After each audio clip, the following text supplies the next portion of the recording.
झूठ पर सत्य की, सत्य पर झूठ की चादर डाल दी गई है और उस चादर पर लिख दिया गया कि यही सत्य है। अब जो दुनिया को दिखाया गया वो दुनिया ने देखा, झूठ को सत्य बता दिया गया। खेती के साथ भी, जीवन के साथ भी, धर्म के साथ भी ऐसा ही कुछ हुआ है। मैं अक्सर बात करता हूँ मित्र कि आज जो मनुष्य के जीवन में दुख हैं, उन सब की वजह सिर्फ एक है कि हमें सत्य समझ में नहीं आता। और कैसे आएगा?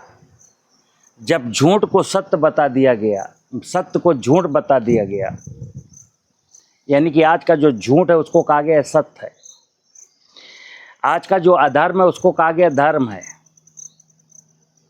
मैं अक्सर कहता हूँ किसान भाइयों से, मित्र, कृषि मूलस्य जीवनम, खेती का जो जीवन का जो आधार है वो खेती है। खेती से हमको ऑक्सीजन मिलती है, पानी मिलता है और हवा मिलता है। ये तीन चीज़ें अगर अच्छी नहीं हैं तो फिर मेरे जीवन में दुख ही दुख है।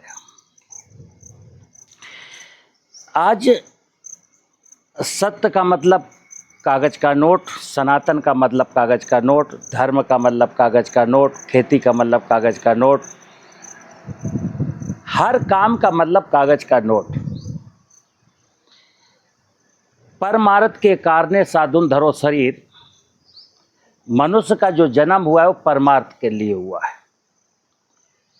कभी इस बात को दुनिया का हर व्यक्ति समझता था, फिर धीरे धीरे उनकी कमी होती गई और आज परमार्थ की बात तो कोई करता ही नहीं। धर्म एक धंधा बन गया, कृषि एक धंधा बन गया, सत्य एक धंधा बन गया। सबके दिमाग में लालच है, कागज का नोट कैसे आएगा। अब वो धर्म का झूठ परोस करके आए, सत्य का झूठ परोस करके आए, खेती का झूठ परोस करके आए। विषय बहुत लंबा है, लेकिन मेरा जो विषय है वो खेती से जुड़ा रहता है। खेती से बड़ा पवित्र विषय कोई नहीं, खेती से बड़ी कोई पूजा नहीं, खेती से बड़ा कोई धर्म नहीं, खेती से बड़ी कोई तपस्या नहीं। खेती के विषय, खेती जैसे पवित्र विषय पर भी असत्य की चादर डाल दी गई और लिख दिया गया खेती का असली सत्य यही है। मतलब जैसे खेती का असली सत्य है रासायनिक उर्वरक, खेती का असली सत्य है मैकेनाइजेशन, खेती का असली सत्य है पेस्टिसाइड। लोगों ने कहा कि यही सत्य है। अगर खुशहाल रहना है, अधिक आमदनी पैदा करनी है, फसलों का उत्पादन अधिक चाहिए, तो उर्वरकों का प्रयोग करना पड़ेगा। खरपतवार को खरपतवारनाशी रसायन डाल करके मारना पड़ेगा। जब कोई कीड़ा लगेगा तो इंसेक्टिसाइड डाल करके मारना पड़ेगा। जब फसल में कोई बीमारी आएगी तो फफूंदनाशक रसायन डाल के मारना पड़ेगा। फसलों की सिंचाई के लिए भूगर्भ जल का दोहन करना पड़ेगा। आज देश का अधिकांश किसान इसी असत्य की ओर चल पड़ा और जब हाहाकार मचा, किसान कर्ज में डूब गया। दुनिया को पालने वाला किसान जब कर्ज में स्वयं डूब जाए, किसान कर्ज में डूब गया और प्रकृति की संपूर्ण व्यवस्था नष्ट हो गई। धरती की फर्टिलिटी खराब हो गई, धरती के नीचे का पानी खत्म हो गया, धरती के ऊपर के जंगल खत्म हो गए, धरती के ऊपर की बायोडाइवर्सिटी नष्ट हो गई। उत्पादन बढ़ गया और उत्पादन की लागत बढ़ गई। किसान कर्ज में सिर्फ इसलिए है कि देश का उत्पादन तो बहुत बढ़ा, लेकिन उसकी लागत बढ़ गई। लागत बढ़ने से किसान कर्ज में चला गया और वो लागत और कृषि उपज का जो वैल्यू थी उसमें स्वाद नहीं है, उसमें स्वास्थ्य की कोई गारंटी नहीं है। प्राकृतिक खेती का युग आ गया। कुछ लोगों ने सोचा कि ऐसा ना हो कि जैविक खेती या प्राकृतिक खेती कहीं परवान चढ़ जाए,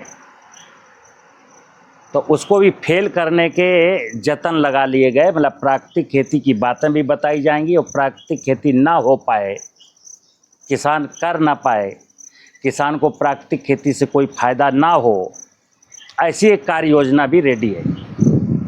अल्टीमेटली उद्देश्य ये है कि वर्तमान में जो चल रहा है वो चलता रहे, क्योंकि चलता रहेगा तो लोगों का धंधा चलता रहेगा, किसान का धंधा बंद हो जाएगा, प्रकृति का सिस्टम खराब हो जाएगा, लेकिन लोगों का धंधा चलता रहेगा। लेकिन लोगों को नहीं पता कि एक वक्त वो आएगा कि आप भी उसका अभिशाप झेलेंगे।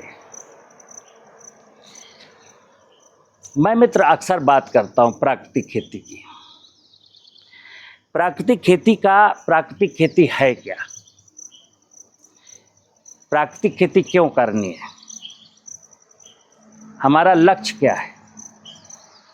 तो आज कहते हैं कि प्राकृतिक खेती के उपज का भाव ज़्यादा मिलेगा, इससे किसान की आमदनी बढ़ेगी। ये सरासर झूठ है।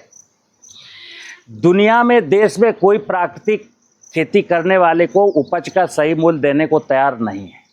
कहाँ बेचेगा, किसको बेचेगा, कौन उसकी सुनेगा?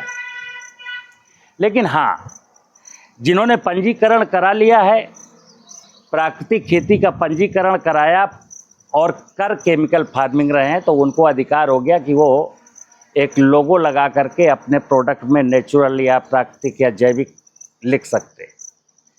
बिकेगा उन्हीं का जो थोड़े होशियार हैं, जिनकी पहुंच है।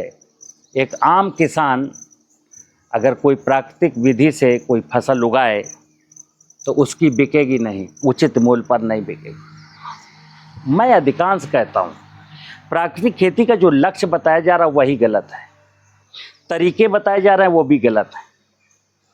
प्राकृतिक खेती का जो उद्देश्य है, पहला उद्देश्य है कि प्राकृतिक, जब शब्द आया ना, तो कि प्राकृतिक खेती का उद्देश्य है कि प्रकृति की व्यवस्था को बचाना।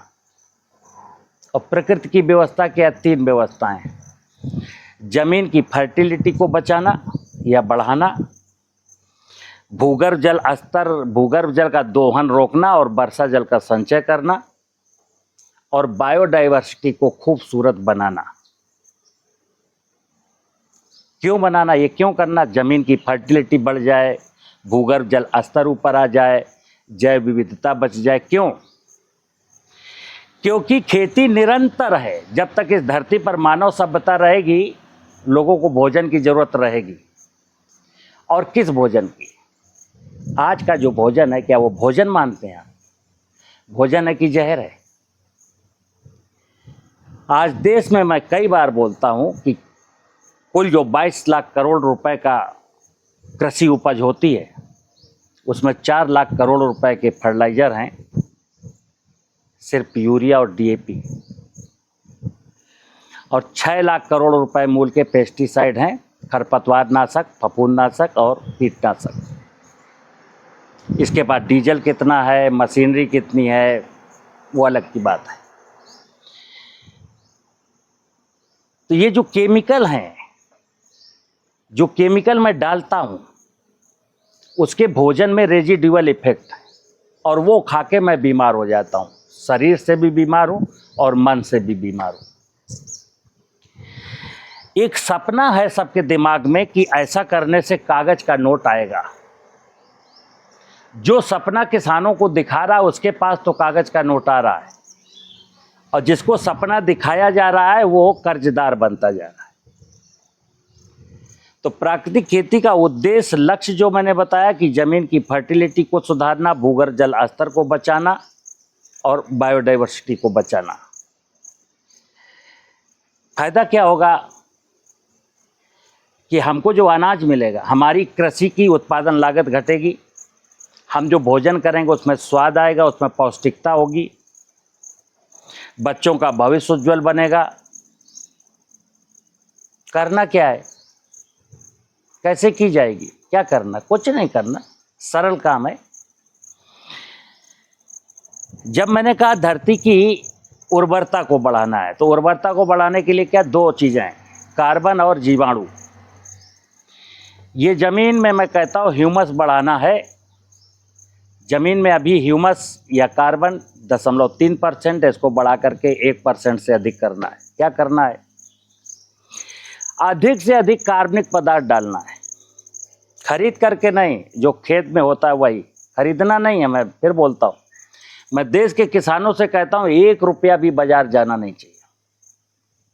आप फसल बेच के आइए, पैसा लाइए, अपने भविष्य में खर्च करिए, अपनी ज़रूरतों की चीज़ें खरीदिए, लेकिन खेतों की ज़रूरत पूरा करने के लिए बाज़ार बिल्कुल मत जाइए। कपड़े पहनिए, जूता पहनिए, चश्मा लगाइए, मोबाइल लीजिए, बाइक लीजिए, लेकिन ज़मीन में यूरिया डालना, इसके लिए निवेश नहीं लाना, ज़मीन में कोई पेस्टिसाइड नहीं लाना, ज़मीन कुछ नहीं लाना, यहाँ कुछ नहीं लाना। ये तो स्वयं माँ है, लेकिन माँ, जिसको मैं धरती माँ कहता हूँ, अनादिकाल से हमको पालती आई। 70 साल पहले तक मैंने इसको कुछ नहीं दिया, फिर भी पाल रही थी। जब मैं ये बात कहता हूँ कि 70 साल 60 साल पहले हम इसको कुछ नहीं देते थे, तब भी पाल रही थी, तो कुछ बुद्धिजीवी लोग जिनको इतिहास नहीं पता, उन्होंने हिंदुस्तान का इतिहास 1947 से देखा। एक खास करके एग्रीकल्चर की जब बात होती तो एग्रीकल्चर का इतिहास 1947 से देखा जाता है, और आज के जो अचीवमेंट हैं उसकी तुलना 1947 से की जाती है। वो क्या कहते हैं कि 1947, 50, 60 के दशक में लोग भूखों मरते थे।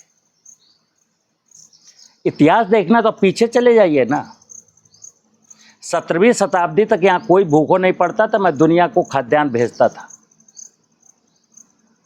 तब तो कुछ नहीं था क्या, हमारी ज़मीन में ह्यूमस 1% था 17वीं शताब्दी में। अंग्रेज़ों की पॉलिसी जब आई तो 0.6 रह गया, और आज़ाद हुआ देश तो आज 60 साल के बाद 0.3 रह गया। यानी कि ज़मीन की फर्टिलिटी का दोहन किया। भूगर्भ जल 40-50 फुट पर था, आज 150, 200, 500 फुट पहुंच गया। जंगल देश में 27% थे, आज 7% जंगल बचे। सरफेस वाटर 5% एरिया में था, आज 0.7% एरिया में सरफेस वाटर है। ना कहीं केचुआ दिखता है, ना मधुमक्खी दिखती है, ना तितली दिखती है, ना चिड़ियाँ दिखती हैं, ना मेंढक दिखते हैं। मित्र, ये क्या है, आज कहा गया है इंसेक्ट को मारना सत्य है, बीमारियों को मारना सत्य है, चूहे को मारना जरूरी है, दीमक को मारना जरूरी है। अब ये ऐसा हो गया, यानी कि हमने बोला कृषि से बड़ा कोई धर्म नहीं है। और जब खेती आती है ना, तो मैं कहता हूँ कि मनुष्य का जो कर्म है वो खेती ही है। खेती करने वाले खेती करें, और जो खेती नहीं करते वो किसानों को, खेती करने वालों को सही दिशा में प्रेरित करें। आज जो किसानों को टेक्नोलॉजी बांटते हैं, कृषि का ज्ञान बांटते हैं, वो अज्ञान बांटते हैं, और अज्ञान भी लोगों को अच्छा लगता है। अज्ञानता में क्या है, कर्म नहीं करना पड़ता ना, ट्रैक्टर से जोत दो, बटन दबाओ, पानी लगा दो, कीटनाशक डाल के कीड़े को मार दो। मित्र, जब संसार में, धरती में जब जमीन मर जाएगी, जमीन का पानी खत्म हो जाएगा, पूरी बायोडाइवर्सिटी नष्ट हो जाएगी, तो आप कैसे जिंदा रहेंगे। आज सोशल मीडिया में बहुत सारे लोग खेती करके करोड़पति बना रहे हैं लोगों को, कि ऐसा करोगे तो करोड़पति बन जाओगे।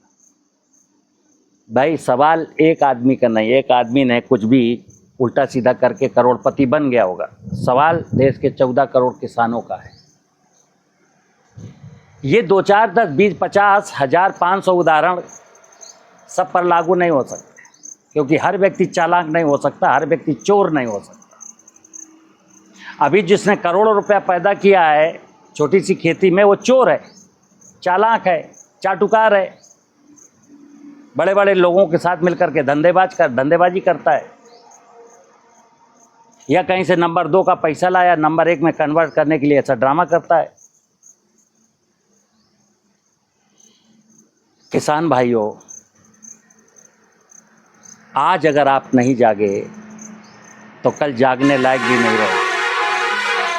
हम तो मर जाएंगे, हमारी संतानों का क्या होगा? कौन गारंटी लेता है कि उनको शुद्ध ड्रिंकिंग वाटर मिलेगा? आज भी शुद्ध ड्रिंकिंग वाटर नहीं मिलता है। आज पूरा देश अशुद्ध वाटर पी रहा है। अब कुछ लोगों ने आरओ लगा लिया, वो कहते नहीं मेरे पास तो अच्छा पानी है। अच्छा कैसे है भाई? आरओ का पानी जहाँ हैवी मेटल्स निकाल देता है वहीं मिनरल्स भी निकाल लेता है, तो शुद्ध कैसे हुआ? और जिनके पास आरओ नहीं है वो हैवी मेटल्स पीने को मजबूर हैं। अब कितना बड़ा झूठ चल रहा है, ये चलेगा कब तक? समस्या ये। तो मैं कहता हूं कि प्राकृतिक खेती का ऑब्जेक्ट लालच नहीं है। और फिर बता दूं कि अगर धरती उर्वर होगी, धरती के नीचे पानी होगा, जैसे मैं कहता हूं अक्सर कि आज के 60 साल पहले रबी में कोई भी फसल किसान बोता था पानी नहीं लगाता था, ज़रूरत ही नहीं थी, क्योंकि moisture holding, water holding capacity soil की मेरी इतनी रिच थी। चूँकि कारण क्या 0.6% ऑर्गेनिक कार्बन था 1950-60 के दशक में, जो आज घट करके 0.3 रही है। यानी ज़मीन की फर्टिलिटी अभी 60 साल में मैंने आधी कर दी। आधी ज़मीन खा गया, पानी तो 90% पी गया, बायोडाइवर्सिटी भी लगभग ख़त्म कर दी। खेत की मेड़ नहीं है, बरसात का पानी बह रहा है, बह करके जा रहा है। खेत की मेड़ पर पेड़ नहीं है तो अप्रैल मई जून में सारे नाना प्रकार के लाभदायक जीवाणु मर जा रहे हैं, और नहीं मर रहे हैं तो हम भूसे में पुआल में आग लगा के मार दे रहे हैं। पानी नीचे से खींच लगें, क्योंकि धान गेहूं की खेती करनी है। खेती का मतलब है कि हमें अपनी ज़रूरतों के हिसाब से क्या क्या फसलें बोनी चाहिए वो प्लान करना है। आज मोनोकल्चर चल रहा है। आज खेती हम अपने लिए करी नहीं, बाजार के लिए। खेती बाजार के लिए कर रहे हैं और बाजार से कर रहे हैं, तो आपको कैसे फ़ायदा हो जाएगा? खेती अपने लिए करिए, अपने दिमाग से करिए, अपने श्रम से करिए, तो खेती में फ़ायदा होगा। आज खेती में सारे निवेश भी बाजार से लाएंगे और अपना माल बेचने भी बाजार में जाएंगे। अब जब मंडी आप 100 कुंटल माल लेके चले गए तो वहाँ तो जो रेट लगेगा बेच के आने ही आना है। कुछ ऐसा करना है मित्र कि हमारे पास भी कोई आए चना खरीदने, मटर खरीदने, जौ खरीदने, सरसों खरीदने, हमारे पास चल करके लोग आए। अब ऐसा इसलिए नहीं हो पाता है क्योंकि हम सब लोग अलग अलग असंगठित क्षेत्र है। फार्मर्स का पूरा खेती का जो पूरा क्षेत्र है वो असंगठित क्षेत्र है, और सारे धंधे संगठित रूप से हो रहे हैं, लेकिन किसान असंगठित है, अज्ञान में डूबा है। सबको अपनी अपनी परवाह है। अभी एक सज्जन का फोन आया मेरे पास कि साहब एक सवाल है। हमने कहा क्या सवाल है? खरपतवारों का क्या करें? कोई पूछता है साहब एक सवाल है। हमने कहा क्या सवाल है? कीड़ा लग गया, इसका क्या करें? अब सवाल तो ऐसे बहुत हैं। जब तक हम अज्ञान में खोए रहेंगे तब तक ये सवाल बने रहेंगे, और सवाल का समाधान आप बाजार में खोजते रहेंगे। बाजार चाहता ही यही है कि किसान के सवाल बने रहें, किसान की समस्याएं बनी रहें। और मैं सिंपल बात बताता हूँ, समस्या कहीं है ही नहीं। समस्या हमारे विचारों में है और कहीं समस्या नहीं। ये खेती का पूरा कारोबार भगवान की व्यवस्था पर संपन्न होता है। हम एक फसल का कोई भी फसल बोएंगे तो ज़मीन में बोते हैं। ज़मीन अगर फर्टाइल है तो वो अपने फसल को पाल लेगी। अगर ज़मीन के नीचे पानी है तो हमें सिंचाई की ज़रूरत नहीं है, कैपिलरी सिस्टम से पानी आएगा, रूट में आकर के पानी की प्यास बुझा जाएगा। अगर वायु ठीक है, आकाश तो है ही है, सूरज है ही है, पौधा आकाश में बढ़ेगा, आकाश उसको जगह देगा, सूरज की रोशनी से फोटोसिंथेसिस करेगा, सारी चीज़ें तो यही हैं। लेकिन मैंने ज़मीन को बंजर बना डाला, पानी को नीचे का लूट लिया। सबसे ज़्यादा पैसा कहाँ खर्च होता है? फर्टिलाइज़र इसलिए लगाना पड़ता है क्योंकि ज़मीन की सामर्थ्य नहीं है कि आपकी फसल को पाल सके, इसलिए आप फर्टिलाइज़र देते हो। पानी इसलिए लगाते हो क्योंकि ज़मीन में कार्बन नहीं है, पानी को नहीं रोक पाती है। कीड़ा बीमारी इसलिए लगता है क्योंकि आपकी बायोडाइवर्सिटी भी खो चुकी है, और खरपतवार समस्या सिर्फ इसलिए कि आपके घरों में पशु नहीं है। मित्र, खेती का मतलब क्या है? खेती का मतलब है कि नाना प्रकार की फसलें बोना, खेतों की मेड़ों पर नाना प्रकार के वृक्ष हों, और हमारे पास पशु हो। क्योंकि खेती की 2 उपज हैं, एक आप खाएंगे, एक पशु खाएगा। अब पशु नहीं है तो पशु की उपज में क्या करेंगे? आग लगाएंगे, बेच देंगे। जमीन को क्या मिलेगा? जैसे आजकल एक शोर चल रहा है कि किसान का भूसा भी बिक जाता है, किसान की पराली भी बिक जाती है, किसान का ये भी बिक जाता है, यानी फसलों का जो अवशेष है वो बिक जाता है। इंडस्ट्री उससे कुछ ना कुछ बना लेती है। ये दुनिया की इंडस्ट्रीज धरती से चल रही हैं। धरती में रॉ मटेरियल क्या चाहिए वो सारा हम बेच देंगे, जला देंगे, फेंक देंगे। धरती रूपी इंडस्ट्री चलेगी कैसे? मैं अक्सर कहता हूँ ये इससे बड़ी, धरती से बड़ी कोई इंडस्ट्री नहीं, खेती से बड़ी कोई इंडस्ट्री नहीं। सारी की सारी दुनिया की इंडस्ट्रियाँ धरती और कृषि पर आधारित है। गन्ने से चीनी भी बनेगी, गन्ने से शराब भी बनेगी, जौ से शराब बनेगी, चावल से शराब बनेगी, भैंस गाय मरेगी तो लेदर के जूते बनेंगे, कपास होगी तो कपड़े बनेंगे। सारी इंडस्ट्रियां कृषि पर ही निर्भर है, लेकिन खेती को ही सत्यानाश किया जा रहा है। और सत्यानाश करने वालों को नहीं पता है कि इसकी चपेट में तुमको भी आना है। इसलिए मैं तो हर व्यक्ति से कहता हूं कि खेती भगवान की पूजा है, खेती प्राकृतिक संसाधनों का संरक्षण है, खेती जैव विविधता का संवर्धन है। खेती का मतलब ये संवर्धन, चाहे मछली पालें, मुर्गी पालें, बकरी पालें, गाय पालें, क्या है? फसल उगाएं, संवर्धन। एक बीज बो करके 100 बीज तैयार करना, क्या संवर्धन? बायोडाइवर्सिटी का संवर्धन और प्राकृतिक संसाधनों का संरक्षण, यही मेरा धर्म है, यही मेरा कर्म है, यही प्राकृतिक खेती है। और जो ये कर पाएगा भगवान उससे खुश होगा, और जो ये कर पाने में असमर्थ होगा, आनाकानी करेगा, कुतर्क करेगा, तो कर्मों का फल मीठा होता है मित्र, मैंने बता दिया। कुकर्मों का फल तो कड़वा ही होगा। मुझे उम्मीद है आपको मेरी बात ये पसंद आई होगी।